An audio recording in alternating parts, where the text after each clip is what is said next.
তাহলে আমাদের কথাগুলা রেকর্ড হইতেছে। শুধু তাই না, আমি আপনি যেই অঙ্গ প্রত্যঙ্গের দ্বারা কর্ম সম্পাদন করি, কাজগুলা করি, এগুলাও কিয়ামতের ময়দানে আমার পক্ষে বা বিপক্ষে সাক্ষী হয়ে যাবে। আল্লাহ তাআলা কোরআনুল কারীমের মধ্যে বলেন, আল ইয়াউমা নাখতিমু আলা আফওয়াহিহিম ওয়া তুকাল্লিমুনা আইদিহিম ওয়া তাশহাদু আরজুলুহুম বিমা কানু ইয়াকসিবুন। আল্লাহ রাব্বুল আলামিন বলেন, আজকের এই দিন অর্থাৎ কিয়ামতের দিন, নাখতিমু আলা আফওয়াহিহিম, আমি তাদের মুখের উপরে মোহর মেরে দিব। ওয়া তুকাল্লিমুনা আইদিহিম, আমার সাথে কথা বলবে তাদের হাত। ওয়া তাশহাদু আরজুলুহুম, সাক্ষী দিবে তাদের পা। বিমা কানু ইয়াকসিবুন, এই হাত পা দ্বারা তারা কি উপার্জন করেছে। শুধু যে আমার আপনার হাত পা আল্লাহ তাআলার সাথে কথা বলবে এমনটা নয়, বরং আল্লাহ তাআলা আরো এক জায়গায় বলেন, শাহিদা আলাইহিম সামউহুম ওয়া আবসারুহুম ওয়া জুলুদুহুম বিমা কানু ইয়ামালুন। আল্লাহ তাআলা বলেন, সাক্ষী দিবে তাদের চোখ, সাক্ষী দিবে তাদের কান, সাক্ষী দিবে তাদের কান, সাক্ষী দিবে তাদের চোখ, সাক্ষী দিবে তাদের চামড়া। এই চোখ, কান, জবান, চামড়া দিয়ে তারা কি আমল করেছে। ৬০-৭০ বছর হায়াতের মানুষ ৬০-৭০ বছর ধরে গুনাহ করছে, পাপ করছে। রাতের পর রাত চোখে দিয়ে গুনাহ দেখিয়েছে, রাতের পর রাত কানকে দিয়ে গান শুনিয়েছে, দিনের পর দিন হাত দিয়ে অপকর্ম করেছে, জবান দিয়ে অপকর্ম করেছে। বলেন তো, এই অঙ্গ প্রত্যঙ্গ গুলো দুনিয়াতে কোনোদিন ওই অপকর্ম অপরাধ করার সময় কথা বলেছে কিংবা বাধা দিয়েছে নাকি? কোনোদিন কথাও বলে নাই, বাধাও দেয় নাই। অথচ এই হাত দিয়ে আমি আপনি অপরাধ করাচ্ছি, চোখ দিয়ে অপরাধ করছি, কান দিয়ে অপরাধ করতেছি, এরা কোনো কথা বলে না। কিয়ামতের দিন যখন কথা বলতে দেখবে, যার বিরুদ্ধে কথা বলবে সে তো অবাক হয়ে যাবে। এবার জিজ্ঞাসা করবে, ক্বালু লিজুলুদিহিম লিমা শাহিদতুম আলাইনা, কি চামড়া তোমরা কেন আমাদের বিরুদ্ধে সাক্ষী দাও? তার মানে দুনিয়ায় তো কথা বলতে পারতো না, এখন কেমন করে সাক্ষী দাও, কথা কেমন করে বলতেছ? এইবার ওই অঙ্গ প্রত্যঙ্গ গুলাও জবাব দেবে, ক্বালু আনতাকানাল্লাহ, আজকে আমাদেরকে কথা বলার ক্ষমতা দিয়েছেন কে? আল্লাহ আজকে আমাদের কথা বলার ক্ষমতা দিয়েছেন।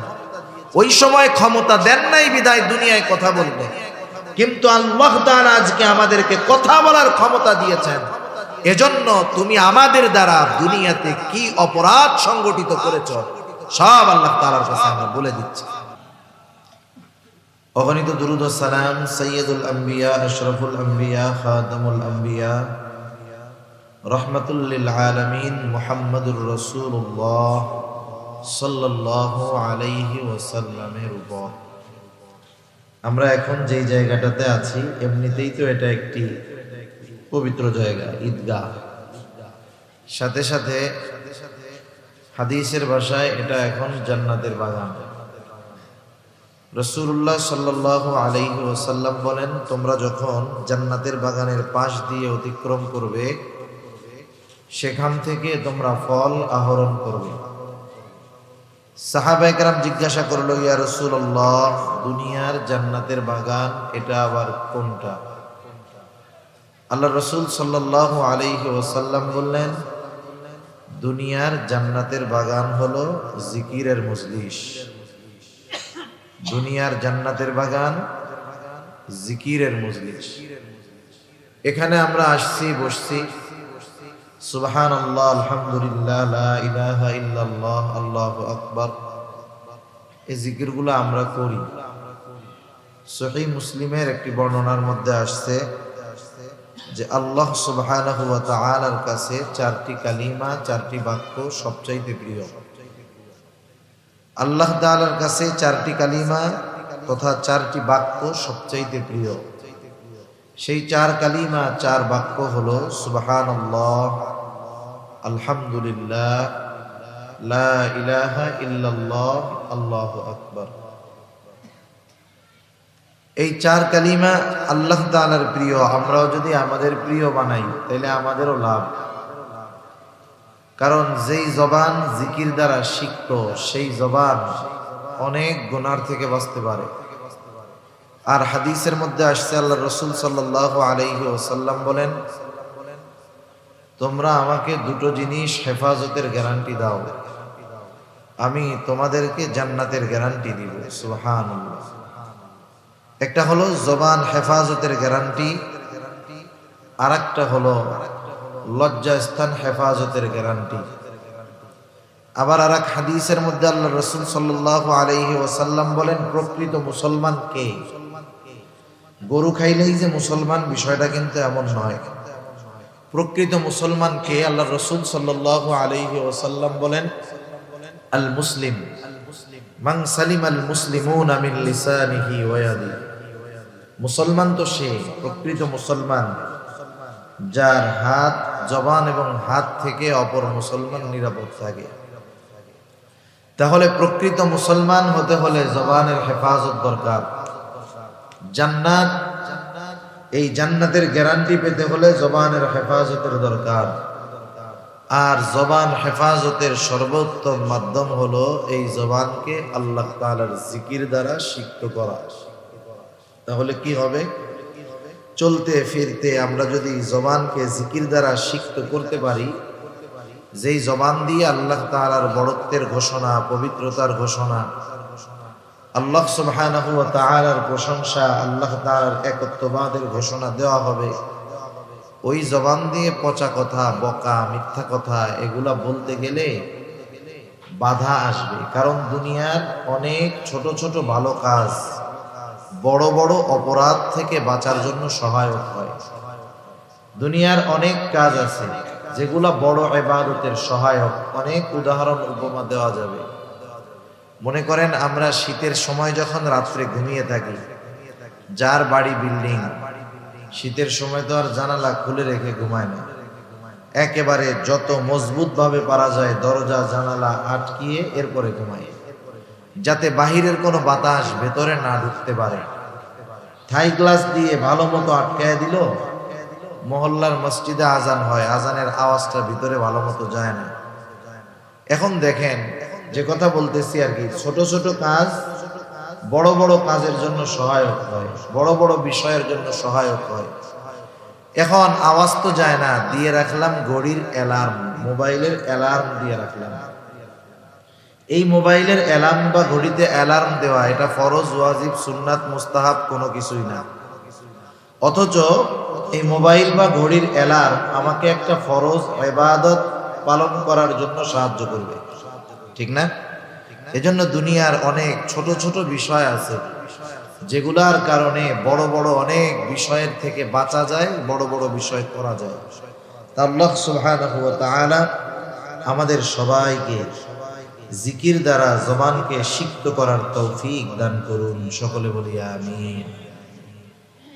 সম্মানিত উপস্থিতি, আমরা এখানে যারা আছি, সারা পৃথিবীতে যত মানুষ আছে, একথা মোটামুটি বলা যায় আজ থেকে 100 বছর পরে দুনিয়াতে এখন যারা আছে আর কেউ হয়তো দুনিয়ায় থাকবে না, মারা যেতে হবে।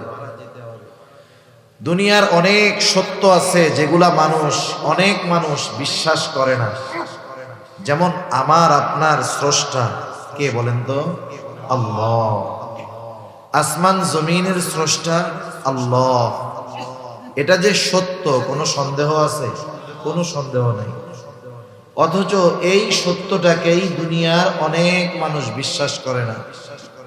যারা নাস্তিক এরা বলে আসমান জমিন এটা এমনি এমনি হয়েছে, আমরাও প্রাকৃতিকভাবে সৃষ্টি হয়েছি, মারা যাব, প্রকৃতির সাথে মিশে যাব, শেষ।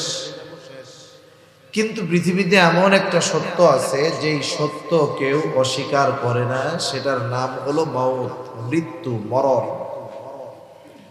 এটা এমন এক সত্য, পৃথিবীর সব ধর্মের, সব বর্ণের, সব মতের, মতাদর্শের সব মানুষ মৃত্যুকে বিশ্বাস করে।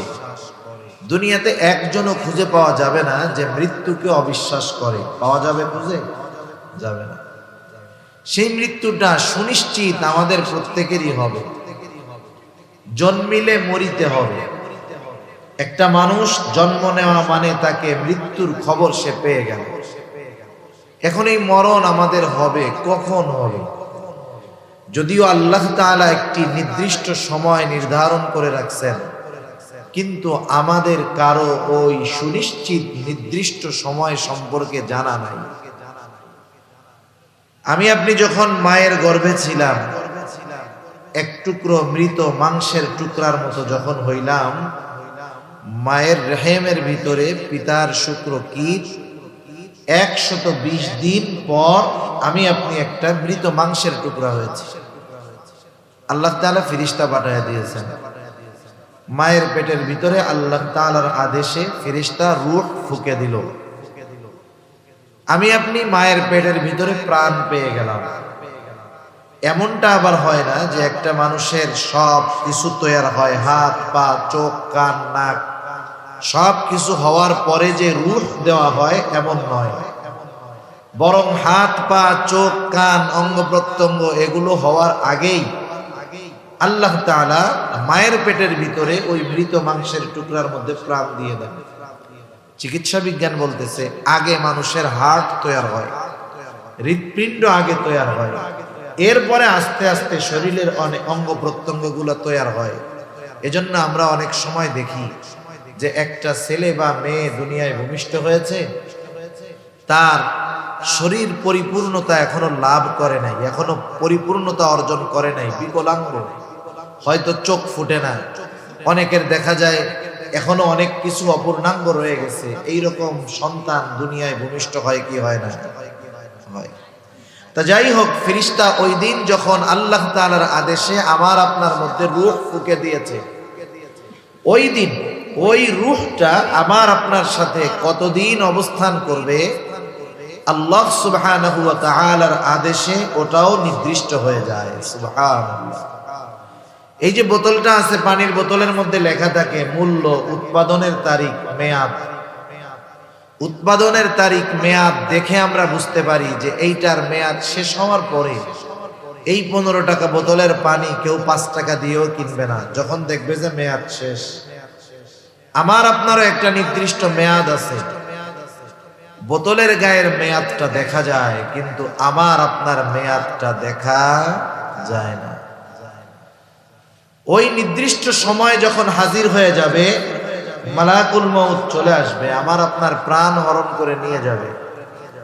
এক মুহূর্ত আগেও আমার মরণ আসবে না, নির্দিষ্ট সময়ের এক মুহূর্ত বিলম্বও হবে না। একটা মানুষ মূলত অসুস্থ হলেই যে মারা যায় বিষয়টা এমন নয়। সুস্থ মানুষও তো মারা যায়। মারা যাওয়ার মূল কারণ হলো তার হায়াত ফুরিয়ে যাওয়া। কয়েকদিন আগে একটা ছেলের ব্যাপারে দেখলাম 17 বছর কোমায় আছে, লাইফ সাপোর্টে আছে, 17 বছর এখনো বেঁচে আছে, মারা যায় নাই।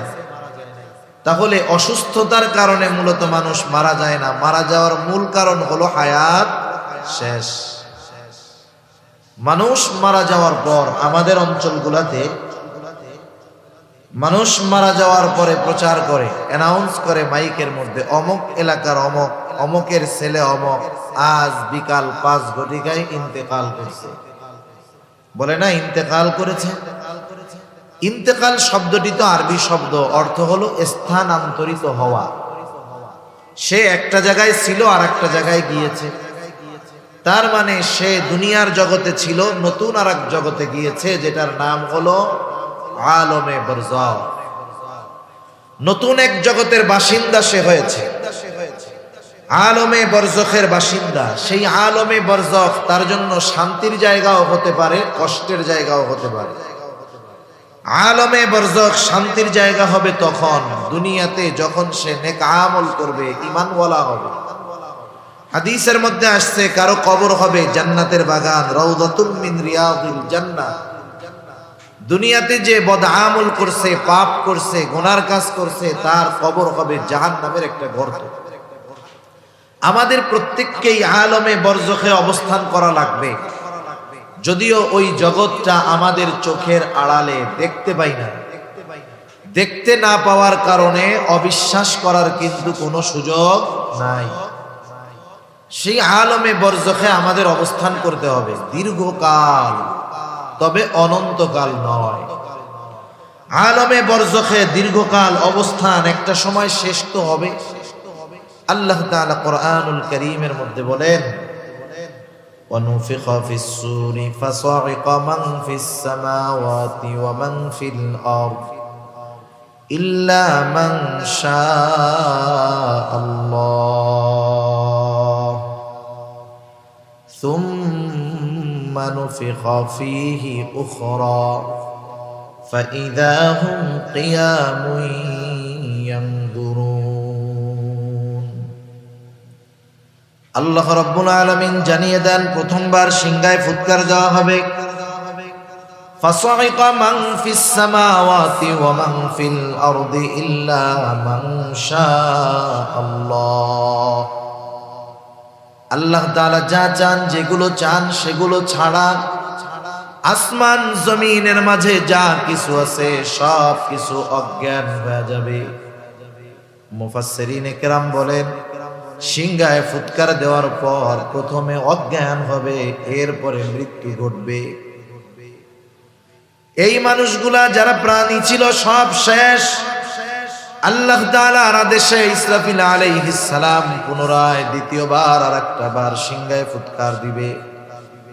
তবে এই দুই সিংহায় ফুৎকারের মধ্যে ব্যবধানের সময় কতটুকু?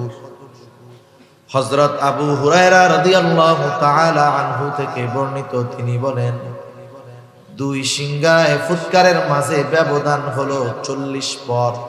প্রথমবার সিংহায় ফুৎকার দেওয়ার 40 পর দ্বিতীয়বার সিংহায় ফুৎকার দেওয়া হবে। জিজ্ঞাসা করা হলো 40 দিন, তিনি বলেন না। 40 সপ্তাহ না, 40 মাস না, 40 বছর না, তাহলে কত 40? মূলত প্রথমবার সিংহায় ফুৎকারের কত বছর পর, কত সময় পর দ্বিতীয়বার সিংহায় ফুৎকার দেওয়া হবে, এই হিসাব মূলত জানেন আল্লাহ রাব্বুল আলামিন। এই হিসাব জানা আছে আল্লাহ তাআলার কাছে নির্দিষ্ট সময়। দ্বিতীয়বার যখন সিংহায় ফুৎকার দেওয়া হবে, আল্লাহ তাআলা বলেন, ثم نفخ فيه أخرى فإذا هم قيام ينظرون। দ্বিতীয়বার সিংহায় ফুৎকার দেওয়ার পর যাকে যেখানে কবরস্থ করা হয়েছে, দাফন করা হয়েছে, প্রত্যেকে প্রত্যেকের অবস্থান থেকে দাঁড়ায় যাবে, ডানে বামে তাকাতে থাকবে।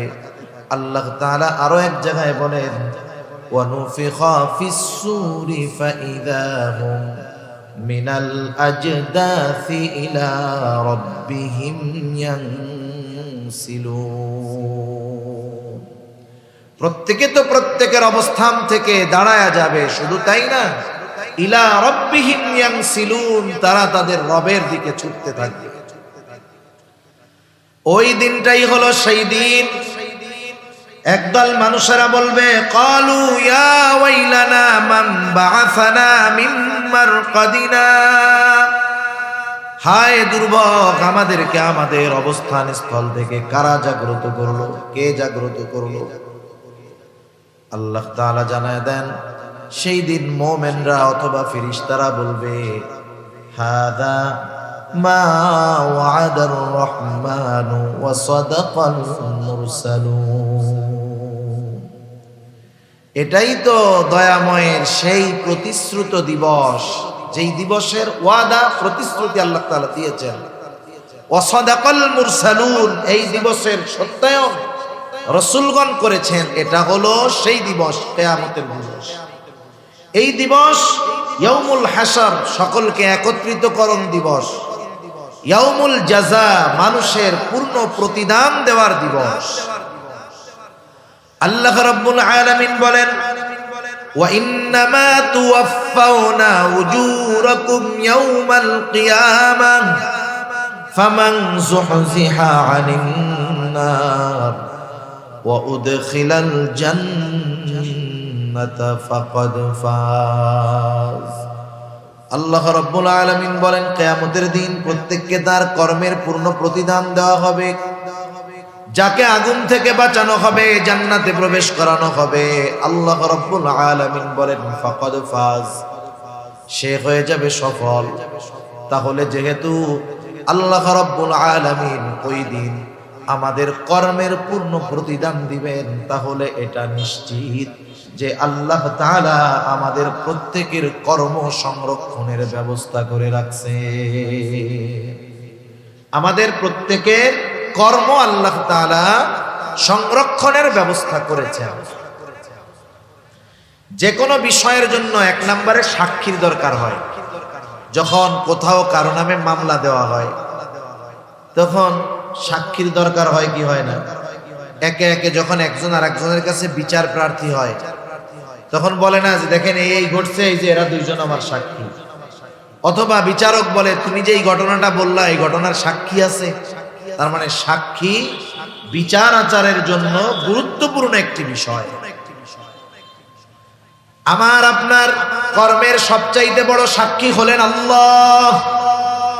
আল্লাহ তাআলা সাক্ষী হিসাবে যথেষ্ট, আল্লাহর সাক্ষী যথেষ্ট। কাফা বিল্লাহি শাহিদা, আল্লাহ তাআলাই তো সাক্ষী হিসাবে যথেষ্ট। কিন্তু এরপরেও আল্লাহ রাব্বুল আলামিন আমাদের কর্মের ব্যাপারে আরো সাক্ষী রেখে দিয়েছেন। আল্লাহ সুবহানাহু ওয়া তাআলা কুরআনুল কারীমের মধ্যে জানায় দেন, কিরামান কাতিবিনা ইয়ালামুনা মা তাফআলুন। আল্লাহ রাব্বুল আলামিন বলেন, কিরামান কাতিবিন, সম্মানিত লেখকদ্বয় জানে তোমরা কি আমল করো। এই জানার মাধ্যমে তারা আমাদের কর্মের সাক্ষী। শুধু তাই না, তারা যে দেখে জানে বিষয়টা শুধু এমন নয়। ডান কাঁধের ফেরেশতা যিনি, তিনি আমাদের ভালো কর্মগুলো লিপিবদ্ধ করেন। বাম কাঁধের ফেরেশতা যিনি, তিনি আমাদের মন্দ কর্মগুলো লিপিবদ্ধ করেন। শুধু তাই নয়, আরো একজন ফেরেশতা আল্লাহ তাআলা আমাদের সাথে নিযুক্ত করে রাখছেন। আল্লাহ তাআলা বলেন, মা ইয়ালফিযু মিন কওলিন ইল্লা লাদাইহি রাকীবুন আতীদ। সদা তৎপর একজন ফেরেশতা আমাদের সাথে আছে। মা ইয়ালফিযু মিন কওল, জবান দিয়ে যা আমরা নিক্ষেপ করি, অর্থাৎ যা বলি, বলার সাথে সাথে ওই ফেরেশতা আমাদের কথাগুলোকে রেকর্ড করে ফেলে, সংরক্ষণ করে ফেলে। সুবহানাল্লাহ। বিজ্ঞান কি বলে? বিজ্ঞানের কথা আমাদের কেমন জানি বিশ্বাস হয় বেশি, অথচ বিজ্ঞান যেটা এখনো প্রমাণ করতে ব্যস্ত, আল্লাহ তাআলা সেটা আমাদের অনেক আগেই জানায় দিয়েছে। বিজ্ঞান বলে মানুষ যেই কথাগুলো উচ্চারণ করে, মানুষের উচ্চারিত কোনো কথা ধ্বংস হয়ে যায় না, সব বাতাসের মধ্যে আছে, সব বাতাসে আছে। আল্লাহ তাআলা তো এমন ক্ষমতাধর, তিনি যদি কিয়ামতের দিন বলেন যে আব্দুর রহিম দুনিয়াতে যত কথা বলছে বাতাস, সব কথাগুলা আলাদা করে আমার সামনে হাজির করো, বলেন তো এটা আল্লাহর জন্য কি কঠিন? অতি সহজ বিষয় আল্লাহ তাআলার জন্য। বিজ্ঞান বলতেছে কথাগুলা ধ্বংস হয়ে যায় না, সব বাতাসের মধ্যে আছে। এখান থেকে আপনাদের আত্মীয় যদি কারো থাকে, সেই 15,500 কিলোমিটার দূর আমেরিকা, কেউ যদি তার ভাই বন্ধু সন্তানের সাথে কথা বলতে চায়, আমেরিকাতে যদি ফোন দেয়, ফোন দেওয়ার কয়েক সেকেন্ডের মধ্যে বাংলাদেশ থেকে 15,000 কিলোমিটার দূরে তার কণ্ঠ, তার ভয়েস সেকেন্ডের ভিতরে ওই আমেরিকায় যিনি থাকেন তার মোবাইলের মধ্যে চলে যায়। ঠিক না? শুধু কথা বলা যায় তা না, এখানে যা হচ্ছে মোবাইলের মাধ্যমে তাকে দেখানো যায়। তার নাই, কিচ্ছু নাই, কেমনে যায়? নেটওয়ার্ক সিস্টেম, নেটওয়ার্ক এগুলা যথাযথ নম্বরে পৌঁছানোর ব্যবস্থা করে। সাথে সাথে বাতাসকে ব্যবহার করা হয়। এই বাতাস আর নেটওয়ার্ক, এই প্রযুক্তির সংমিশ্রণ সেকেন্ডের ভিতরে আমার আপনার এই বাংলাদেশে বলা কথাটা, শব্দটা হুবহু টোনে, হুবহু উচ্চারণে সেকেন্ডের ভিতরে আমেরিকায় চলে যাচ্ছে। সুবহান। তার লাগে না, কিছু লাগে না। যে আল্লাহ তাআলা মানুষকে এমন প্রযুক্তি দিলেন, সে আল্লাহ তাআলার জন্য কথা সংরক্ষণ করা কঠিন নয়, বরং অতীব অতীব সহজ। ঠিক কিনা? তাহলে আমাদের কথাগুলা রেকর্ড হইতেছে। শুধু তাই না, আমি আপনি যেই অঙ্গ প্রত্যঙ্গের দ্বারা কর্ম সম্পাদন করি, কাজগুলা করি, এগুলাও কিয়ামতের ময়দানে আমার পক্ষে বা বিপক্ষে সাক্ষী হয়ে যাবে। আল্লাহ তাআলা কোরআনুল কারীমের মধ্যে বলেন, আল ইয়াউমা নাখতিমু আলা আফওয়াহিহিম ওয়া তুকাল্লিমুনা আইদিহিম ওয়া তাশহাদু আরজুলুহুম বিমা কানু ইয়াকসিবুন।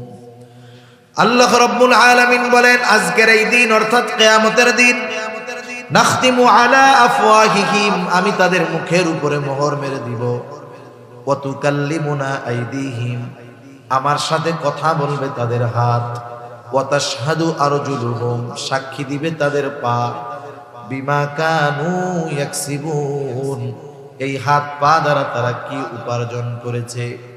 শুধু যে আমার আপনার হাত পা আল্লাহ তাআলার সাথে কথা বলবে এমনটা নয়, বরং আল্লাহ তাআলা আরো এক জায়গায় বলেন, শাহিদা আলাইহিম সামউহুম ওয়া আবসারুহুম ওয়া জুলুদুহুম বিমা কানু ইয়ামালুন। আল্লাহ তাআলা বলেন, সাক্ষী দিবে তাদের চোখ, সাক্ষী দিবে তাদের কান, সাক্ষী দিবে তাদের কান, সাক্ষী দিবে তাদের চোখ, সাক্ষী দিবে তাদের চামড়া। এই চোখ, কান, জবান, চামড়া দিয়ে তারা কি আমল করেছে। ৬০-৭০ বছর হায়াতের মানুষ ৬০-৭০ বছর ধরে গুনাহ করছে, পাপ করছে, রাতের পর রাত চোখে দিয়ে গুনাহ দেখিয়েছে, রাতের পর রাত কানকে দিয়ে গান শুনিয়েছে, দিনের পর দিন হাত দিয়ে অপকর্ম করেছে, জবান দিয়ে অপকর্ম করেছে। বলেন তো, এই অঙ্গ প্রত্যঙ্গ গুলো দুনিয়াতে কোনোদিন ওই অপকর্ম অপরাধ করার সময় কথা বলেছে কিংবা বাধা দিয়েছে নাকি? কোনোদিন কথাও বলে নাই, বাধাও দেয় নাই। অথচ এই হাত দিয়ে আমি আপনি অপরাধ করাচ্ছি, চোখ দিয়ে অপরাধ করছি, কান দিয়ে অপরাধ করতেছি, এরা কোনো কথা বলে না। কিয়ামতের দিন যখন কথা বলতে দেখবে, যার বিরুদ্ধে কথা বলবে সে তো অবাক হয়ে যাবে। এবার জিজ্ঞাসা করবে, ক্বালু লিজুলুদিহিম লিমা শাহিদতুম আলাইনা, কি চামড়া তোমরা কেন আমাদের বিরুদ্ধে সাক্ষী দাও? তার মানে দুনিয়ায় তো কথা বলতে পারতো না, এখন কেমন করে সাক্ষী দাও, কথা কেমন করে বলতেছ? এইবার ওই অঙ্গ প্রত্যঙ্গ গুলাও জবাব দেবে, ক্বালু আনতাকানাল্লাহ,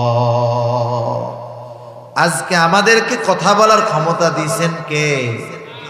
আল্লাহ আজকে আমাদের কথা বলার ক্ষমতা দিয়েছেন। ওই সময় ক্ষমতা দেন নাই বিধায় দুনিয়ায় কথা বলবে, কিন্তু আল্লাহ তাআলা আজকে আমাদেরকে কথা বলার ক্ষমতা দিয়েছেন।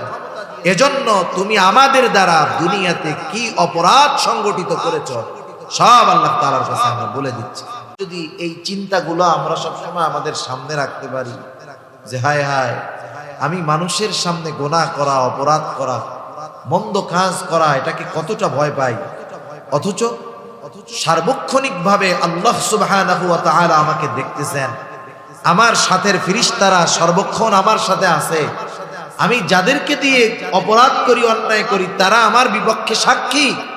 এই চিন্তাগুলা আমরা যতক্ষণ আমাদের মাঝে যথাযথভাবে প্রবেশ করাতে না পারবো, দুনিয়ার আইন, দুনিয়ার কঠোরতা, ওয়াজ নসিহত সহজে আমাদেরকে পাপ থেকে দূরে ঠেলতে পারবে না, পাপ থেকে বাঁচাতে পারবে না।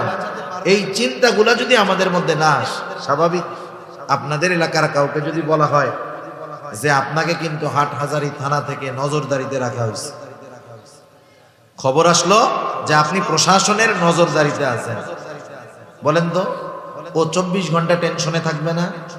ঘরের মধ্যে থাকলেও চিন্তায় থাকবে, মসজিদে থাকলেও চিন্তায় থাকবে, বাজারে থাকলেও চিন্তায় থাকবে। আমরা কি 24 ঘন্টা আল্লাহর নজরদারিতে নাই? দুনিয়ার প্রশাসন তাকে কতটুকু সময় নজরদারি করবে? ঘরের মধ্যে গেছে ল্যাপের তলে দেখবে না, কিন্তু আমি আপনি যত আধারে যাই, যত একাকিত্ব অবলম্বন করি না কেন, আল্লাহ তাআলার নজরের বাইরে কখনো যাওয়ার কোনো উপায় আমাদের নাই। এই চিন্তাগুলা মানুষকে গুনার থেকে বাঁচাইতে পারে। তা যাই হোক, দুনিয়ায় যেই কর্মগুলো আমরা করছি, কিয়ামতের দিন আমাদের কর্মের সাক্ষীও আছে, কর্মের প্রতিদানও আল্লাহ তাআলা দিবেন। এগুলো কিয়ামতের দিন আমলনামা বানানো হচ্ছে, ফাইল আকারে প্রস্তুত হচ্ছে। এগুলা কিয়ামতের দিন আল্লাহ তাআলা ছাইড়া দিবেন। প্রত্যেকের দুনিয়ার আমলনামা, যে দুনিয়ায় যে আমল করেছে, যা যা আমল করেছে, যা বলেছে, যা করেছে, সব লিপিবদ্ধ আছে। প্রত্যেকের আমলনামা প্রত্যেকের কাছে পৌঁছায়া যাবে। আমলনামা ডান হাতে কেউ পাবে, আমলনামা বাম হাতে কেউ পাবে। ডান হাতে আমলনামা যারা পাবে তারা সফল জান্নাতি, বাম হাতে যারা আমলনামা পাবে তারা ব্যর্থ, তারা জাহান্নামী। ডান হাতে যারা আমলনামা পাবে, বিষয়টা কিন্তু এমন নয় যে আমলনামা সামনে আছে, মন চাইলে ডান হাত দিয়া নিলাম, মন চাইলে বাম হাত দিয়া নিলাম, এমন নয়। বরং তার কৃতকর্মই তার আমলনামা ডান হাতে অথবা বাম হাতে পৌঁছায়া দিবে। সে নিতে বাধ্য হবে। যে ডান হাতে আমলনামা পেয়ে যাবে সে খুশি। সে ডান হাতে আমলনামা পাওয়ার পর কতটা খুশি হবে, আল্লাহ তাআলা কোরআনুল কারীমের মধ্যে বলেন, ফাআম্মা মান উতিয়া কিতাবাহু বিয়ামিনি ফায়াকুলু হাউমু করাউ কিতাবিয়া ইন্নী যানানতু আন্নী মুলাকিন হিসাবিয়া। আল্লাহ রাব্বুল আলামিন জানায় দেন, ডান হাতে যে আমলনামা পাবে কতটা খুশি সে হবে। আমরা ছোটবেলায় যখন স্কুলে পড়েছি, আমাদের সময় শুধু কোন বিষয়ে কত মার্ক এটা জানায়া দেওয়া হতো না। আমাদের সময় পরীক্ষার উত্তরপত্রটাও আমাদেরকে দিয়ে দেওয়া হতো। বলা হতো, খাতাটা দেখো কি লিখছো, আগামীকাল তোমাদের অভিভাবকদের কাছ থেকে খাতায় সাইন কইরা এরপরে আবার জমা দিবা। যেই ছেলেটা খাতা পাওয়ার পর দেখতো 90-95 পেয়ে গেছে 100-র মধ্যে, সে নিঃসন্দেহে খুশি হইতো, ঠিক কিনা বলেন? বন্ধুদেরকে তার খাতাটা দেখাইতো যে দেখো আমি অঙ্কে 95 পেয়েছি, ইংরেজিতে 90 পেয়েছি। খুশিতে সে বন্ধুদেরকে বলতো, দেখো আমার খাতা পড়া দেখো কত সুন্দর লিখছি। ডান হাতে যে আমলনামা কিয়ামতের ময়দানে পাবে, আল্লাহ তাআলা বলেন সেও বলবে, এই তো আমার কিতাব, পড়ো তোমরা। ফায়াকুলু হাউমু করাউ কিতাবিয়া। এখন ডান হাতে আমলনামা সে পাইলো কেন, এর কারণটাও কেমন জানি সে বলে দিবে। প্রশ্ন করে না, বন্ধু তুমি 90 কেমনে পাইলা? আমরা তো 60, 70, 50 পাইতে কষ্ট হয়েছে। সে তখন কি বলে, শোনো আমি ঠিক মতো লেখাপড়া করছি, তোমরা রাত 10টায় ঘুমিয়ে গিয়েছো, আমি 12টা পর্যন্ত এগুলা পড়ছি। আর আমার দৃঢ় প্রত্যয় ছিল যে লেখাপড়া যদি আমি করি তাইলে আমি 90-এর উপরে মার্ক পাবো, এই জন্যই তো 90 পেয়েছি। ডান হাতে আমলনামা যিনি পাইলেন তিনি বলবেন, ইন্নী যানানতু আন্নী মুলাকিন হিসাবিয়া। আমি এই ব্যাপারে দৃঢ় ধারণা রাখতাম, দৃঢ় বিশ্বাস রাখতাম যে আমাকে হিসাবের মুখোমুখি হতে হবে, হিসাবের মোলাকাত হতে হবে। তথা আমার দুনিয়ার কর্মের হিসাবের মুখোমুখি জবাবদিহিতার কাঠগড়ায় আমাকে দাঁড়াতে হবে। দুনিয়ায় এই ব্যাপারে আমার দৃঢ় বিশ্বাস ছিল বিধায় আমি আমার কর্মগুলো ভালো করেছি, নেক আমল করেছি, যার কারণে আজকে আমি ডান হাতে আমলনামা পেয়ে গেছি। আর একদল বাম হাতে আমলনামা পাবে। বাম হাতে যারা পাবে এদের আমলনামা বুক চিরে বাম হাতটাকে পেছন দিকে নেওয়া হবে, বাম হাতের মধ্যে আমলনামা দেওয়া হবে।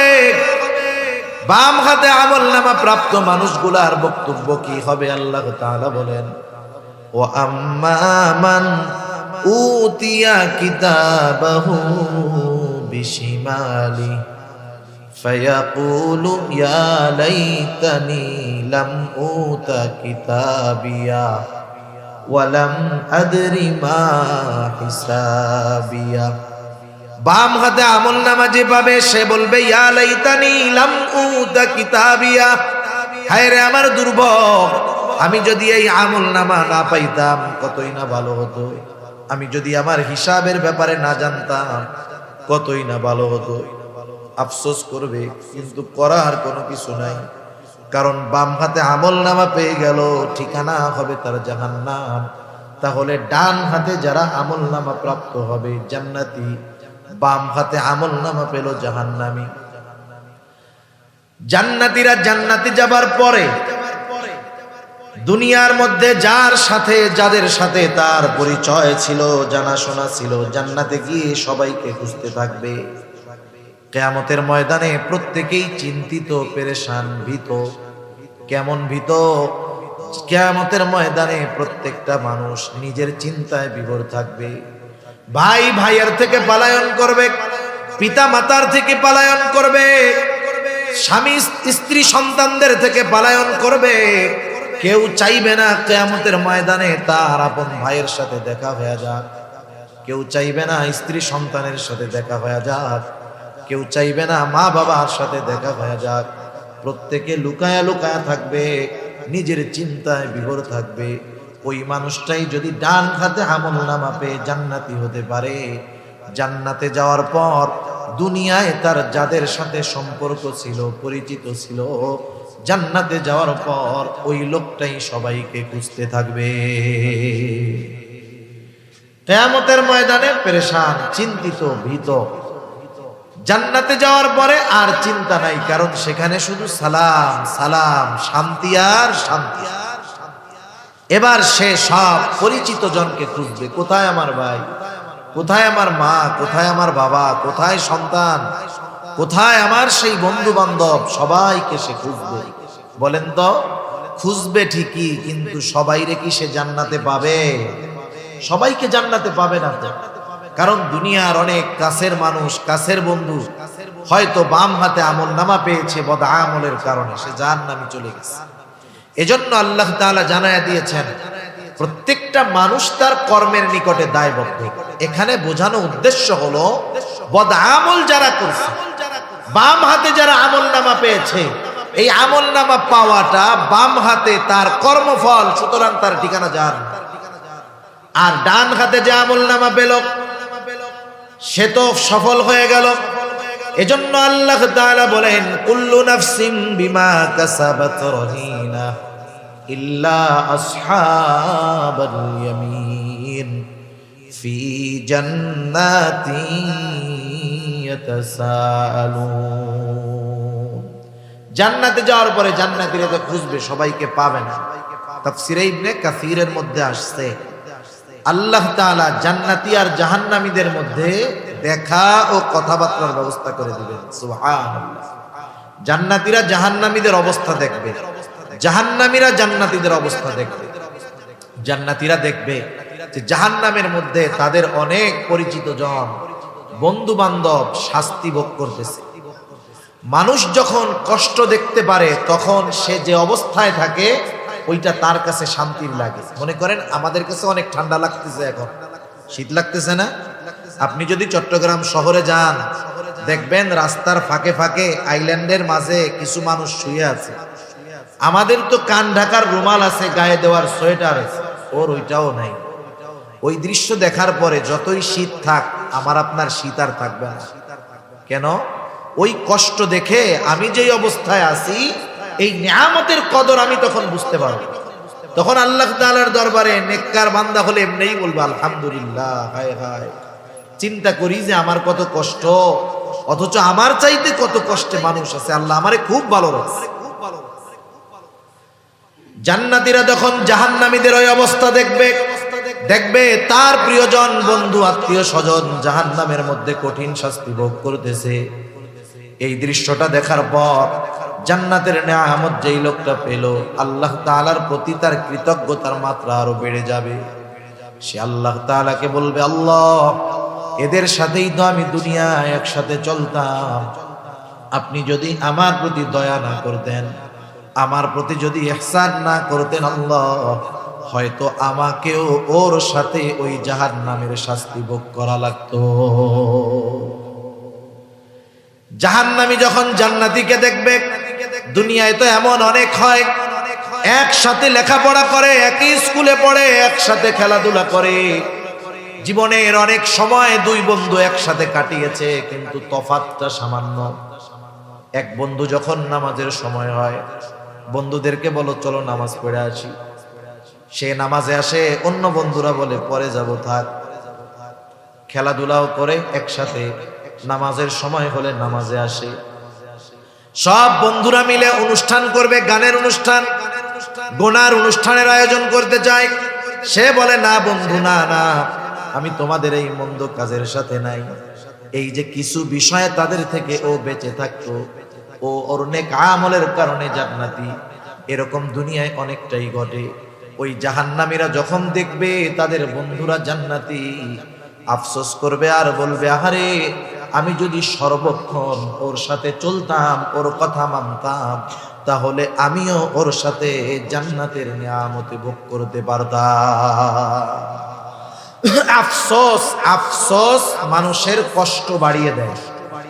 আফসোস মানুষের কষ্ট বাড়ায় দেয়। যেমন মনে করেন, যদি কেউ নদীতে মাছ ধরে থাকেন, বুঝবেন সকাল থেকে দুপুর পর্যন্ত মাছ ধরার চেষ্টা করতেছে। আমাদের অঞ্চলগুলায় বিল আছে, তো ফাঁকা জায়গা, পানি হয়, অনেক বড় বড় মাছ পাওয়া যায়, মানুষে মাছ মারতে যায়। মনে করেন সকাল থেকে দুপুর পর্যন্ত সে পরিশ্রম কইরা একটা মাছও পায় না। কষ্ট হইছে না? তার কষ্ট হইছে। এই দুপুর বেলা হঠাৎ করে বড় একটা মাছ তার হাতের মধ্যে বাঁধছে, কোলের মধ্যে ধরছে, 20 কেজি মাছ। মনে করেন 20 কেজি ওজনের একটা মাছ। বলেন তো, এত বড় মাছটা যখন হাতে আসলো, এই যে 6 ঘন্টা যে কষ্ট হয়েছিল, কষ্টের কথা মনে আছে? আনন্দে আছে না? এখন এই মাছটা নিয়ে যখন হাঁটা শুরু করছে, উপরে উঠবে, মাছটা একটা ঝাঁকি দিয়া ওর হাত থেকে ছুটে আবার গভীর পানিতে চলে গেল। এখন কি হবে বলেন তো? আফসোস। কি হবে? 6 ঘন্টা মাছ পায় নাই, ওর যে কষ্ট হইছে তার চাইতে এই মাছটা ধরার পরে যখন ছুটে গেল, ওই যে বলল আহ, এই আফসোস তার আরো বেশি কষ্টের কারণ। ঠিক কিনা বলেন? সে যদি যুবক থাকে, বৃদ্ধকালে তার নাতিদের কাছে বলবে যে, জানো তোমরা কি করো, আমরা পড়ালেখাও করছি, মাছও মারছি, এই বিশাল এক মাছ পাইছিলাম নাতি একবার, আহ আরে ধরে রাখতে পারলাম না, একটা ঝাঁটি দিয়ে হাতের থেকে পড়ে গেছে। 60-70 বছর পরেও ওই আফসোসের কথা তার মনে আছে। আফসোস মানুষের কষ্টের কারণ। জাহান্নামীরা যখন দেখবে জান্নাতে তার বন্ধু নেয়ামত ভোগ করে, তার কষ্টের অনুভবটা আরো বেড়ে যাবে। এখন প্রশ্ন হতে পারে, কষ্টের অনুভবটা বাড়ে কেমনে? একটা মেসাল দিলে বুঝতে সহজ হবে। মনে করেন বকা দেওয়া, এটা খারাপ কাজ, মানুষ মানুষকে বকা দেয়, এটা মন্দ কাজ। একজন অপরিচিত ব্যক্তি, যাকে আমরা চিনি না, জানি না, ওই অপরিচিত কোন ব্যক্তিও যদি আমাদের কাউকে গালি দেয়, খারাপ লাগবে কি লাগবে না? লাগবে। ওই অপরিচিত লোকটা যেই বকাটা দিয়েছে, ওই বকা যদি একজন পরিচিত মানুষ দেয়, কষ্ট একটু বেশি লাগবে নাকি আগের চাইতে কম লাগবে? অবশ্যই বেশি লাগবে। ওই বকাটা যদি আপনার আমার ভাই দেয়, একই বকা, কষ্ট বেশি লাগবে। যদি সন্তান দেয়, ওই বকাটা মনে হবে বিষাক্ত তীর হয়ে আমার আপনার কলিজার মধ্যে আঘাত করতেছে। শব্দ কিন্তু এক, ব্যক্তি পরিবর্তনের কারণে একই কথায় কষ্টের মাত্রাটা বেড়ে যায়। জাহান্নামীরা আফসোসের কারণে কষ্ট বেড়ে যাবে। জান্নাতীদের আলোচনা, তারা জানতে চায় কেন তাদের বন্ধুরা জাহান্নামে গেল, পরস্পর আলোচনা করবে। তাফসিরে ইবনে কাসিরের মধ্যে আল্লাহ তাআলা এসেছে, আল্লাহ রাব্বুল আলামিন জান্নাতি আর জাহান্নামীদের মধ্যে কথাবার্তার ব্যবস্থা করে দিবে। আল্লাহ তাআলা সেই কথাগুলাই এখানে বলেন, ফি জান্নাতি ইয়াতাসাআলুনা আনিল মুজরিমিনা মা সালাকাকুম ফি সাকার। জান্নাতীরা মুজরিমদেরকে, পাপীদেরকে তথা জাহান্নামীদেরকে জিজ্ঞাসা করবে, কোন জিনিসে বা কোন কারণে তোমরা এই জাহান্নামে আসলা? কোন জিনিস তোমাদেরকে এই জাহান্নামে আনলো? জাহান্নামীরা তাদের জাহান্নামে আসার, জাহান্নামে যাওয়ার 4টি কারণ উল্লেখ করবে। কয়টি কারণ? 4টি কারণ। বিষয় হলো, যেহেতু জাহান্নামীরা যেই 4টি কারণের কথা এই সূরার আলোকে আল্লাহ তাআলা আমাদের জানায়া দিলেন, আমাদের করণীয় হলো ওই কারণগুলো যদি আমাদের কারো মধ্যে থাকে ওগুলো নিজেদের থেকে বের করে ফেলা। কারণ ওই কারণে জাহান্নামে যাওয়া লাগবে। জাহান্নামীরা এবার বলবে, ক্বালু লাম নাকু মিনাল মুসাল্লিন। 1 নাম্বার কারণ, আমরা মুসল্লি ছিলাম না। মুসল্লি কাকে বলে? সপ্তাহে একদিন মসজিদে গেলে সে মুসল্লি নাকি? আরে প্রকৃত মুসল্লি যে, সে তো আল্লাহ তাআলার আরশের ছায়ায় স্থান পাবে। রাসূল আকরাম সাল্লাল্লাহু আলাইহি ওয়াসাল্লাম জানিয়ে দেন, কিয়ামতের দিন সূর্যটা একেবারে নিকটে হয়ে যাবে, কোথাও কোনো ছায়া থাকবে না আরশের ছায়া ছাড়া। নবীজি বলেন, সেই দিন ওই আরশের ছায়ায় 7 শ্রেণীর মানুষ স্থান পাবে। এর মধ্যে 1 শ্রেণীর মানুষ হলো রাজুলুন কলবুহু মুআল্লাকুন বিল মসজিদ। ওই ব্যক্তি যার অন্তর সর্বদা মসজিদের সাথে থাকতো। একটু বলেন তো, যার অন্তর সর্বদা মসজিদের সাথে, ওই লোকটা নামাজের সময় হলে নামাজ ছাড়তে পারে? দুনিয়ার শত ব্যস্ততা থাক, সে সব ব্যস্ততাকে উপেক্ষা করে আগে নামাজে হাজির হবে। ঠিক কিনা বলে? আমাদের মানুষদের অনেক ভুল ধারণা আছে। আপনারা তো আলেমদের সংস্পর্শে থাকেন, অনেক কিছু বুঝেন, জানেন। দুনিয়ার মানুষেরা মনে করে যে আল্লাহ তাআলার আদেশ নিষেধগুলা মান্য করলে শুধু মনে হয় পরকালীন লাভ, জান্নাত পাওয়া যাবে, জাহান্নাম থেকে বাঁচা যাবে। আসলে বিষয়টা এমন নয়। কোন ব্যক্তি যদি আল্লাহ তাআলার আদেশ নিষেধ, শরীয়তের বিধিবিধান দুনিয়াতে পরিপূর্ণভাবে মানতে পারে, তাহলে দুনিয়ারও লাভ আছে, আখিরাতেরও লাভ আছে। যেমন আমাদের সমাজের অধিকাংশ মানুষ কিন্তু মুসল্লি নয়, বেনামাজি। যেই মসজিদটা 5 তালা, জুমার দিন মসজিদ ভরে রাস্তায়ও জায়গা থাকে না ঢাকা শহরে, ওই মসজিদটাতেই ওই দিন আসরের নামাজে নিচের তালা 2 কাতারও ভরে না। এরকম অবস্থাই আমাদের ঢাকাতে এই অবস্থা।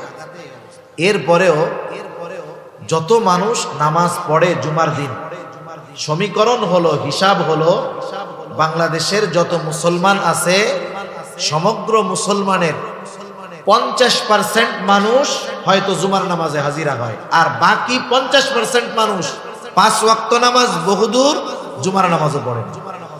তাহলে চিন্তা করে দেখেন অবস্থাটা কি। আর 5 ওয়াক্ত নামাজের সংখ্যা তাইলে কত পাওয়া যাবে? যে মুসলমান আছে শতকরা সারা বাংলাদেশ যদি জরিপ করা হয়, সর্বোচ্চ 5-6%, সর্বোচ্চ 10% 5 ওয়াক্ত নামাজি পাওয়া যেতে পারে। তাও এটা কঠিন ব্যাপার, মাত্র 10%। তাহলে বাকি 90% মানুষ নামাজ পড়ে না। মানুষ নামাজ না পড়ার যেই কারণগুলো আমাদের সামনে আসে, এর মধ্যে অন্যতম একটি কারণ হলো রিজিক উপার্জন করা। দোকানদার নামাজ পড়ে না, খোঁজ নিয়ে দেখেন কেন? দোকানদার দোকানদারি করে রিজিক উপার্জনের জন্য। সে এই ব্যস্ততায় নামাজ পড়ে না, সিএনজিওয়ালা নামাজ পড়ে না, রিক্সাওয়ালা নামাজ পড়ে না, দিন মজুর কুলি নামাজ পড়ে না। তাহলে বিষয়টা হলো দুনিয়ার বড় একটা অংশ নামাজ না পড়ার কারণ রিজিক উপার্জন করা। ঠিক না? এটাই তো নাকি? হ্যাঁ। তাহলে একটু বলেন তো, রিজিকের মালিক কে? বড় বড় মার্কেটগুলোয় দেখবেন মসজিদ আছে, নামাজ পড়ে 50-60 জন, অথচ দোকানই আছে 1000। প্রত্যেকটা দোকানে 2-3 জন করে কর্মচারী আছে। 3-4 হাজার কর্মচারী একটা মার্কেটে, নামাজ পড়ে 50-60 জন। শতকরা হিসাব দেন, 1%, 2% হবে। তাহলে রিজিক উপার্জন করতে গিয়ে অধিকাংশ মানুষ নামাজ পড়ে না, অথচ ওই রিজিকের মালিক আল্লাহ।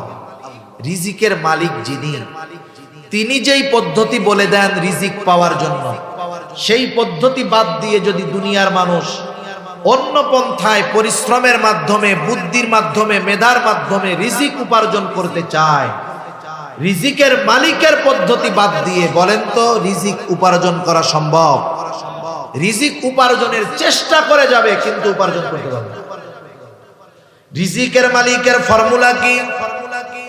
আল্লাহ রাব্বুল আলামিন বলেন ওয়া'মুর আহলাকা বিস-সালাতি ওয়াসতাবির আলাইহা লা নাসআলুকা রিজকা। আল্লাহ তাআলা বলেন তোমার অধীনস্থদেরকে নামাজের আদেশ দাও, তুমিও এর উপরে অটল থাকো। অর্থাৎ নিজেও মুসল্লি হও, ঘরের মানুষগুলাকেও মুসল্লি বানাও। কারণ নিজে মুসল্লি হলে হবে না, নিজে জাহান্নাম থেকে বাঁচলে হবে না, অধীনস্থদেরকেও বাঁচাতে হবে।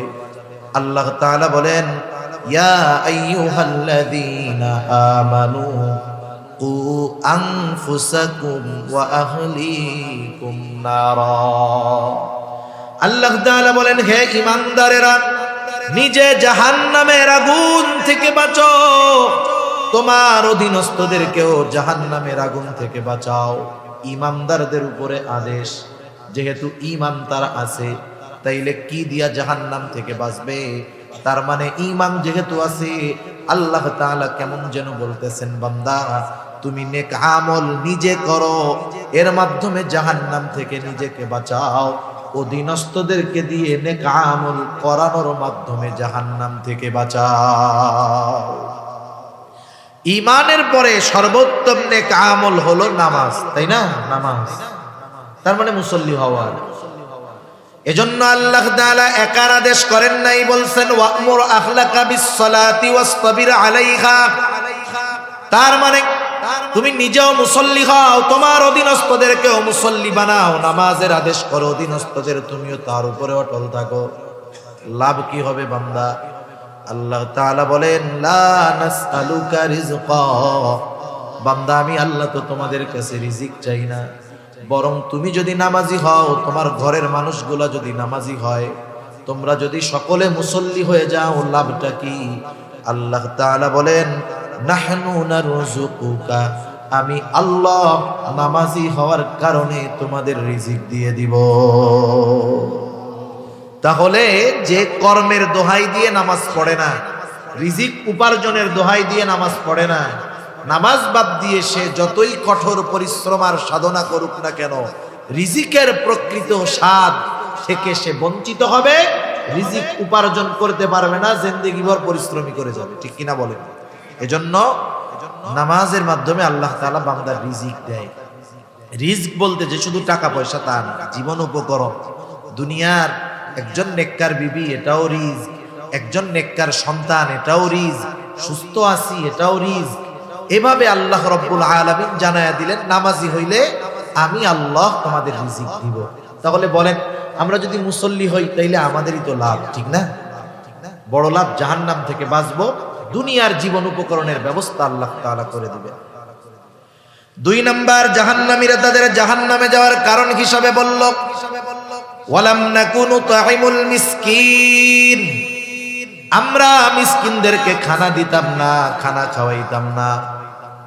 সাধারণভাবে মানুষকে খানা খাওয়ানো ফজিলতের কাজ। রাসূলুল্লাহ সাল্লাল্লাহু আলাইহি ওয়াসাল্লাম বলেন, এক ব্যক্তি এসে নবীজির কাছে প্রশ্ন করেছে আইয়ুল ইসলামি খায়র, ইসলামের মধ্যে উত্তম কাজ কোনটা? নবীজি সাল্লাল্লাহু আলাইহি ওয়াসাল্লাম ছিলেন উম্মতের রূহানী ডাক্তার।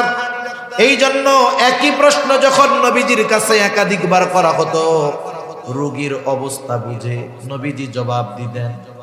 এই লোকের প্রশ্নের জবাবে নবীজি সাল্লাল্লাহু আলাইহি ওয়াসাল্লাম বললেন তুতঈমুত তাআম ওয়া তাকরাউস সালাম আলা মান আরাফতা ওয়া মান লাম তারিফ, তুমি মানুষকে খানা খাওয়াও, পরিচিত অপরিচিত সবাইকে বেশি বেশি সালাম দাও। খানা খাওয়ানোর কথা বলে নবীজি বলেন নাই যে মিসকিন অসহায়দেরকে খাওয়াও, সাধারণভাবে বলছেন যে খানা খাওয়াও। তার মানে আমি যদি কাউকে খানা খাওয়াই, সে ধনী হোক গরিব হোক, সচ্ছল হোক অসচ্ছল হোক, পরিচিত হোক অপরিচিত হোক, দেশি হোক বিদেশি হোক, নেককার হোক বদকার হোক, আমি যদি আল্লাহর সন্তুষ্টির জন্য খানা খাওয়াই, এই খানা খাওয়ানোটা উত্তম কাজ। ঠিক কিনা বলেন? তবে যতই ভালো খাওয়াই না কেন, প্রতিদানের আশা যদি থাকে, প্রতিদানের আশা যদি থাকে, তাহলে কিন্তু এই খানা খাওয়ানোর মধ্যে কোনো ফজিলত নাই। আর জামানা তো এমন, মানুষ আর একজনের দাওয়াত দেয় কিছু পাওয়ার আশা করেই, ঠিক না? কিছু পাওয়ার আশা করেই দাওয়াত দেয়। এ ধরনের দাওয়াতের মধ্যে কোনো ফায়দা নেই। সাহাবায়ে কেরাম মানুষকে খানা খাওয়াইতেন কার জন্য? আল্লাহর সন্তুষ্টির জন্য। আমরা তো অনেক সময় মানুষের কাছে উপকার করে তার কাছে আবার উপকার আশা করি। অনেক সময় এটাও বলি, দেখ ওর এত উপকার করলাম, আমার তো কোনো উপকার করলোই না, এই যে উপকারটা করলাম আমার ধন্যবাদও দিল, বলে না এরকম, একটু থ্যাংক ইউও দিল না। সাহাবায়ে কেরামের অভ্যাস কি ছিল? আল্লাহ তাআলা কোরআনুল কারীমের মধ্যে জানায় দেন। আল্লাহ তাআলা বলেন, ইন্নামা নুতঈমুকুম লিওয়াজহিল্লাহি লা নুরিদু মিনকুম জাযাআও ওয়ালা শুকুরা। তারা খানা খাওয়া কি বলতো? ইন্নামা নুতঈমুকুম লিওয়াজহিল্লাহ, আমরা তোমাদেরকে আল্লাহর জন্য খানা খাওয়াইছি, যেহেতু খাবারটা আল্লাহর জন্য খাওয়াইছি, লা নুরিদু মিনকুম জাযাআ, আমরা তোমাদের কাছে কোনো প্রতিদান চাই না। প্রতিদান তো বহুদূর, ওয়ালা শুকুরা, আমরা তোমাদের কাছে কৃতজ্ঞতাও আশা করি না, ধন্যবাদও চাই না, কারণ খাওয়াইছি আল্লাহ তাআলার জন্য, প্রতিদান আশা করি আল্লাহ তাআলার কাছে। সেজন্য আমরা মানুষকে খানা খাওয়াবো, সেটা বিবাহের অনুষ্ঠান হোক, অন্য অনুষ্ঠান হোক, কার জন্য? আল্লাহর জন্য। আপনাদের এলাকায় সিস্টেম আছে কিনা জানি না, বিবাহ খেয়ে টাকা দেওয়া নেওয়ার অভ্যাস আছে? এগুলো আছে এদিকে? একটু বলেন না। আছে? এটা খুব বদ অভ্যাস, এটা খুব বদ অভ্যাস। আপনারা দাওয়াত দিয়ে খাওয়াবেন, এটা ভালো বিষয়, খাওয়ান, লিখে দিবেন নো গিফট গ্রান্টেড। আর এখনের মানুষও চালাক আছে অনেক। এক পরিবারে একটা বিবাহের কার্ড দেয়, আগে এক কার্ডে পরিবারের 6 জন লোক গিয়া দাওয়াতে শামিল হতো। এখন চালাক হয়ে গেছে, কি করে জানেন? অনেক জায়গায় কার্ডে লিখে দেয় যে অনলি ফর ওয়ান পারসন, মানে কমিউনিটি সেন্টারে এক কার্ড দিয়ে একজন ঢুকতে পারবে। কথা বুঝতে পারছেন? আগে এক কার্ড দিয়ে ফ্যামিলির সবাই যাইতো, বুঝেন নাই? এক কার্ড দিয়ে এখন একজনের বেশি ঢুকতে পারে না। অনেক জায়গায় এই পদ্ধতি করে। বোঝা যায় যে তারা মানুষকে যে দাওয়াত দিয়েছে, এই দাওয়াতের মধ্যে আন্তরিকতা নাই, বরং চতুরতা আছে এখানে, ঠিক কিনা? সেজন্য আমরা খানা খাওয়াবো আল্লাহ তাআলার জন্য, প্রতিদান কারো কাছে আশা করব না। আর যদি সে মিসকিন অসহায় হয়, তাহলে তো খানা খাওয়ানো এটা আরো বেশি ফজিলতের কাজ, কারণ মিসকিনদের খানা খাওয়ানো এটা মুমিনের কাজ, আর মিসকিনদেরকে খানা না খাওয়ানো এটা কাফেরদের কাজ। রব্বুল আলামিন সূরাতুল মাউনের মধ্যে কাফেরদের 3টি বদঅভ্যাসের কথা আল্লাহ তাআলা বর্ণনা করেন। এর মধ্যে একটা হলো ওয়ালা ইয়াহুদ্দু আলা তুআমিল মিসকিন, যে তারা মিসকিনদেরকে খানা দেয় না। তার মানে মিসকিনদের খানা না দেওয়া এটা কাফেরদের স্বভাব, মিসকিনদের খাবার দেওয়া এটা মুমিনের কর্ম। মিসকিনদের খানা যারা না দেয়, আল্লাহ তাআলা তাদের রিজিক সংকীর্ণ করে দেয়। মিসকিনদের খানা দিলে আল্লাহ তাআলা রিজিক প্রশস্ত করে দেয়। শুধু তাই না, মিসকিন যদি আমার প্রতিবেশী হয়, তাহলে ওই মিসকিনকে খানা খাওয়ানো এটা শুধু ভালো কর্ম বা নেক আমল হিসাবেই সাব্যস্ত হয় তা নয়, বরং আমার প্রতিবেশী যদি অভাবে থাকে, মিসকিন হয়, তাকে খানা খাওয়ানো হয়ে যায় ঈমান সম্পৃক্ত বিষয়। কেন? হাদিসের মধ্যে আসছে, রাসূল আকরাম সাল্লাল্লাহু আলাইহি ওয়াসাল্লাম বলেন, ওই ব্যক্তি মুমিন নয় যে পেট পুরে আহার করে কিন্তু তার প্রতিবেশী অভুক্ত থাকে। আমি আপনি পেট ভরে খাইলাম, আমার প্রতিবেশী অভুক্ত থাকলো, নবীজি বলেন এরকমটা যে করে সে মুমিন নয়।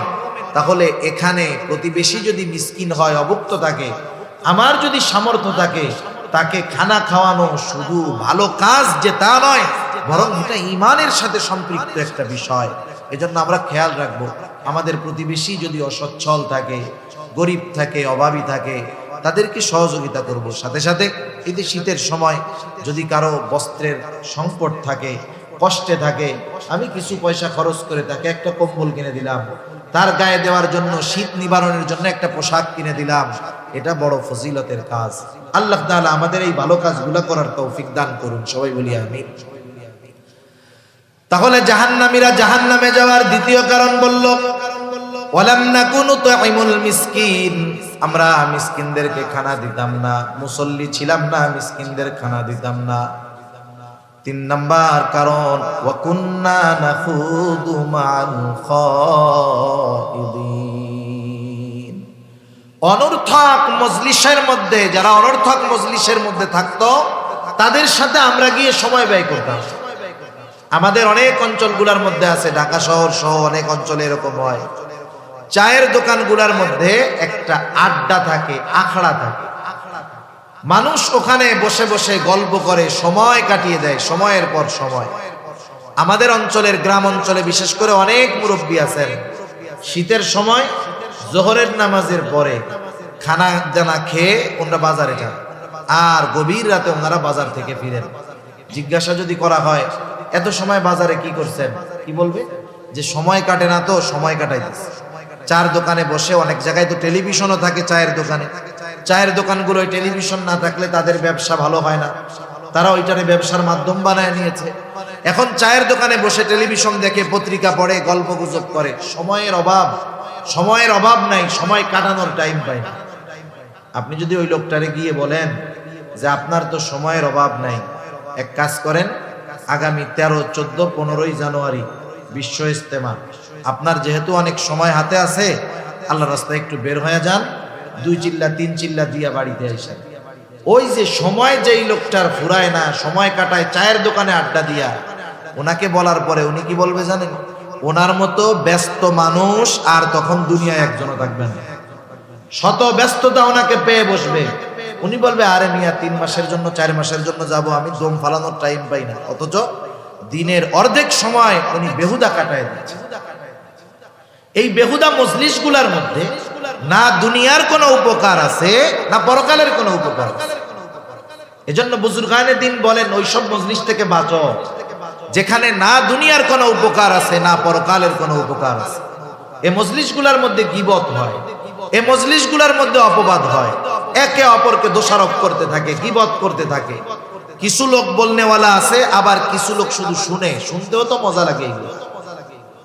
সেজন্য এই ধরনের অনর্থক মজলিসগুলো আমাদের জাহান্নামে যাওয়ার কারণ হতে পারে। এই ধরনের মজলিসগুলা থেকে আমাদের বেঁচে থাকতে হবে।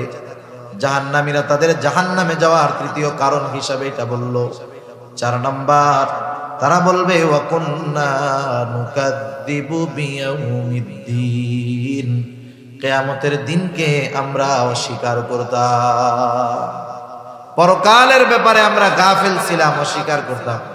কোন ব্যক্তির মধ্যে যদি প্রথম 3টা বদ খাসলাত থাকে, নামাজ পড়ে না, মিসকিনদের খানা দেয় না, অনর্থক মজলিসে বসে, সে যদি ঈমান নিয়ে কোনো মতে মরতে পারে, শাস্তি ভোগ করার পরে জান্নাতে আসলো।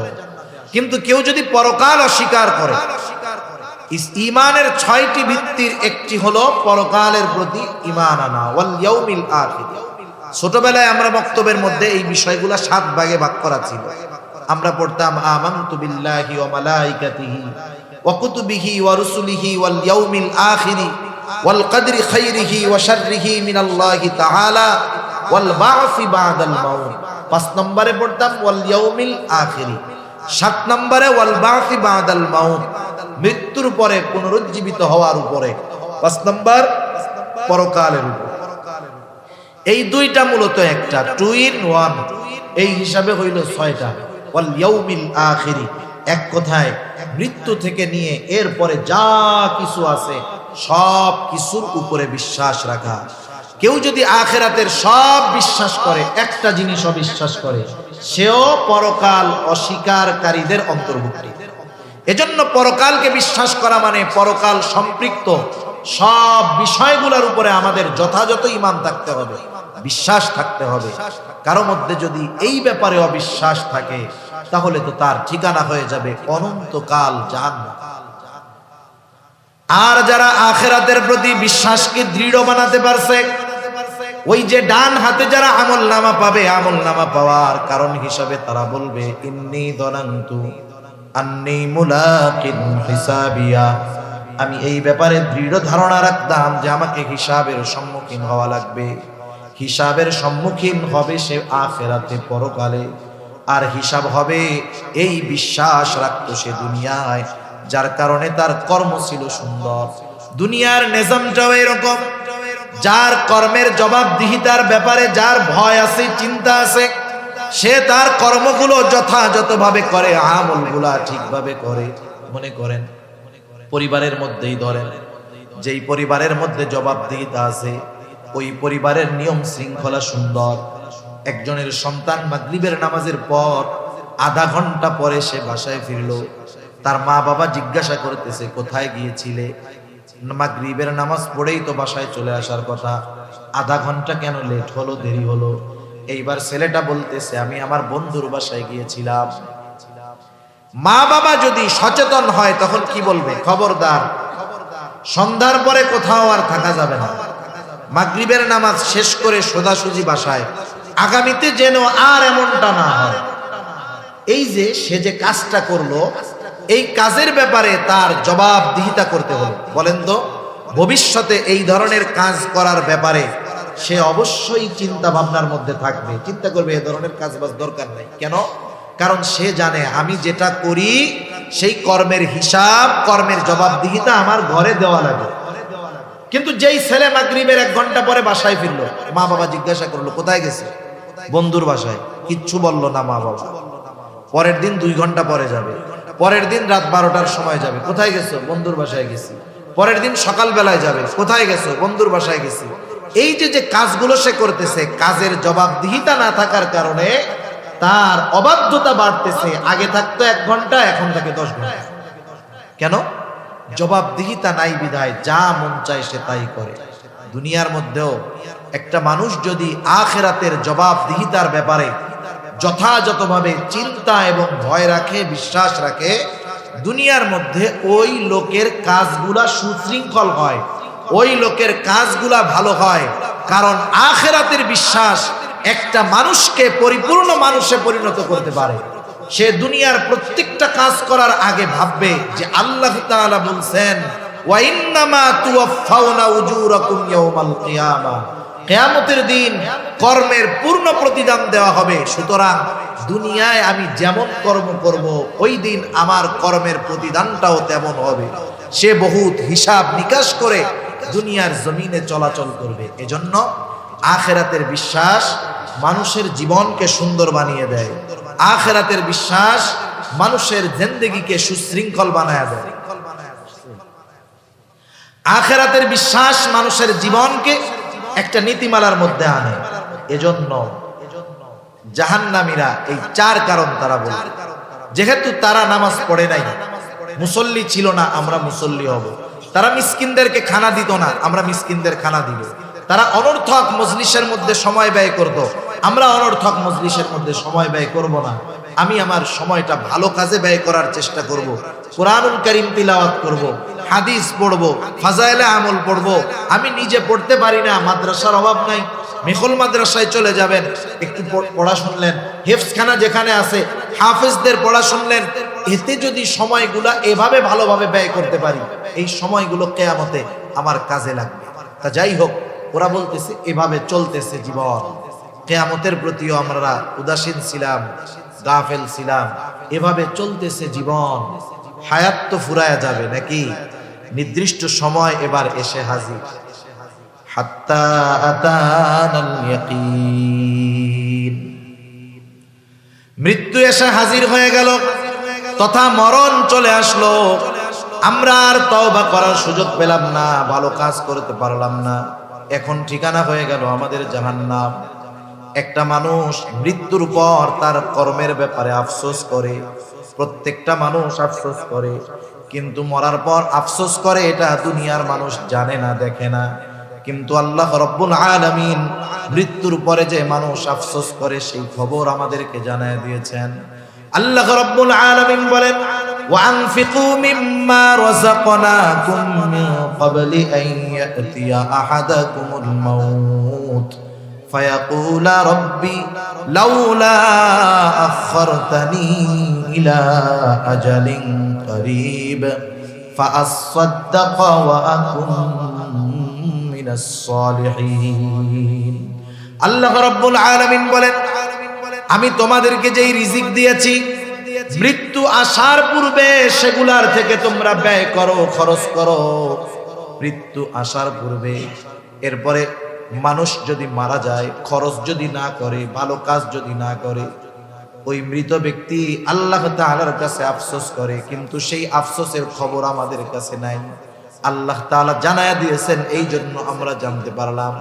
সে তখন বলে, ফায়াকুলা রব্বি লাউলা আখরতানি ইলা আজালিন করিব ফাআসাদদাকা ওয়া আকুন মিনাস সালিহিন।